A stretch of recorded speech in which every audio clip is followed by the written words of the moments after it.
जय श्री राधा कृष्ण। कल थी कृष्ण जन्माष्टमी। पूरे भारतवर्ष में कृष्ण जन्माष्टमी का त्यौहार पूरे हर्ष और उल्लास के साथ मनाया जाता है। और हम कृष्ण भक्तों के लिए तो ये बहुत ही स्पेशल और बड़ा त्यौहार होता है। और स्पेशल हो भी क्यों ना, क्योंकि इस दिन हमारे लाडले, हमारे इष्ट, हमारे लाला श्री कृष्ण का जन्म दिवस होता है। तो मैं इस वीडियो में अपने लाडले श्री कृष्ण जन्माष्टमी का मॉर्निंग रूटीन शेयर कर रही हूँ। तो देखिए हमने क्या किया है, सुबह जल्दी उठकर स्नान आदि किया है, घर की साफ सफाई करी है और फिर गए हैं हम अपने लाडले के पास। ताली बजाकर, घंटी बजाकर अपने लड्डू गोपाल जी को हमने उठाया और उनको जन्मदिन की शुभकामनाएं दी। और दूध का भोग लगाकर, जल का भोग लगाकर फिर हम उनको नहाने के लिए तैयार करते हैं। उसके लिए मैं पंचामृत की तैयारी कर रही हूँ। देखिए मैंने यहाँ पर दूध, दही, घी, शक्कर, शहद, फूल लिए हैं कुछ, तुलसी दल लिए हैं और फिर उसके बाद में नहलाने के लिए साफ जल लिया है। मैं थाली में रोज उनको नहलाती हूँ और मैंने उस थाली में ही ओम बना लिया है और फिर तुलसी दल रखकर अपने लड्डू को बिठा लिया है। लड्डू गोपाल जी को थाली में विराजमान करने के बाद हम उनको पंचामृत से स्नान कराएंगे। पहले दूध से, फिर दही से, फिर घी से, शहद से और फिर शक्कर से।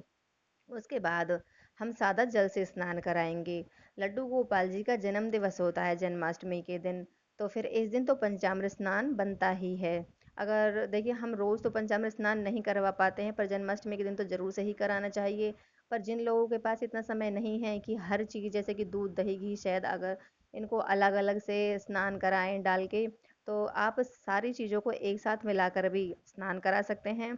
और अगर आपके पास पंचामृत की व्यवस्था नहीं बन पाती है, तो फिर आप कच्चे दूध से भी स्नान करा सकते हैं। बहुत से लोग दोनों टाइम ही, सुबह में भी और रात को भी, जब लाला का जन्म करवाया जाता है उस टाइम भी पंचामृत स्नान कराते हैं। अगर आप दोनों टाइम पंचामृत स्नान नहीं करवा पाते हैं तो देखिए एक टाइम तो ज़रूर ही करवाएं। मैंने यहाँ पर अपने लाला को पंचामृत स्नान करा दिया है और अब सादा जल से स्नान करा रही हूँ। देखिए पंचामृत स्नान करके तो लड्डू गोपाल जी बहुत ही चमक उठते हैं एकदम। देखिए साइन आ जाती है, बहुत ही सुंदर, बहुत ही प्यारी। तो लड्डू गोपाल जी को पंचामृत स्नान जन्माष्टमी पर जरूर ही कराना चाहिए। अब हम उनको कपड़े पहनाएंगे। ये देखिए मैंने ये कपड़े खुद अपने हाथों से बनाए हैं अपने लाडले के लिए। वैसे तो मार्केट में भी बहुत सुंदर सुंदर प्यारे प्यारे कपड़े मिल जाते हैं, पर जो अपने हाथ से अपने इष्ट, अपने लाला के लिए कपड़े बनाने में हमें जो हमें अनुभव होता है लाड़ और प्यार, वो हमें मार्केट के कपड़ों में नहीं होता है। वो स्नेह हमारे लाडले को जो मिलता है।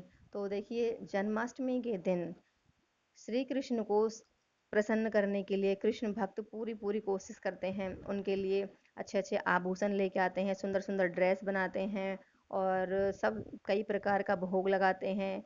माखन मिश्री का भोग लगाते हैं, 56 भोग लगाते हैं। तो फिर देखिए इत्र की सेवा दी है मैंने यहाँ पर अपने गोपाल जी को और उनको तैयार कर लिया है। देखिए कितने सुंदर, कितने प्यारे लग रहे हैं हमारे गोपाल जी तैयार होकर। चंदन सेवा भी आप लड्डू गोपाल जी को जरूर दीजिए। भादों का महीना है तो पूरी उनके माथे पर चंदन लगाने की जरूरत नहीं है, बस तिलक भी लगा सकते हैं। और उनका प्रिय रंग पीला है और पीला चंदन उनको बहुत पसंद है, इस वजह से मैंने उनको पीला चंदन लगाया है। अब देखिए हमारे तीनों लड्डू गोपाल जी तैयार होकर कितने सुंदर लग रहे हैं। हम उनको अब सिंहासन पर विराजमान करा रहे हैं और उनको बंसी दे दी है हमने। उनके पास देखिए हमने गाय माता को विराजमान कराया है और तुलसी माता को भी विराजमान कराया है, क्योंकि लड्डू गोपाल जी का आज जन्मदिन है। तो देखिए उनकी प्रिय तुलसी माता भी उनके पास होनी चाहिए और उनकी गाय माता भी उनके पास होनी चाहिए। आप उनको गिफ्ट में इस दिन गाय माता भी गिफ्ट कर सकते हो। और तुलसी माता आती है ना, चांदी की आती है, आप वो भी उनको गिफ्ट कर सकते हो।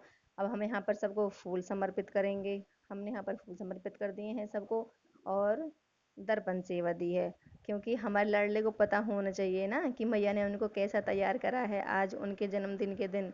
देखिए शीशे में भी हमारे लाला बहुत बहुत बहुत सुंदर लग रहे हैं। आप तुलसी दल उनको अवश्य दें।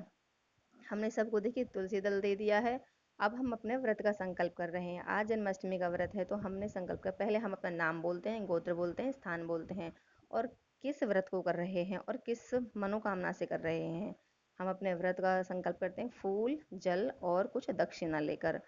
भगवान से ये प्रार्थना करके फिर हम इस दक्षिणा को, फूल को और जल को भगवान के अपने लड्डू गोपाल जी के चरणों में समर्पित कर देते हैं और प्रार्थना करते हैं कि वो हमारे व्रत को संपन्न करवाएं, सफल करवाएं और कोई भी गलती हो तो उसको क्षमा करें। हमने 1 लोटा जल लिया था, क्योंकि हमारे यहाँ पर 1 लोटा जल रखा जाता है, पूजा अर्चना वंदना करते हैं, आरती करते हैं और फिर उस जल को सूरज जी को दे दिया जाता है। हमने सूरज जी को जल देने के बाद देखिए हमारे यहाँ पर मीठे पानी से यानी कि नींबू पानी से व्रत खोला जाता है। लड्डू गोपाल जी को हमने भोग लगा दिया है, उसके बाद हमने भी मीठा पानी पिया है। अगर आपको हमारी वीडियो अच्छी लगे तो हमारे चैनल को सब्सक्राइब कीजिए।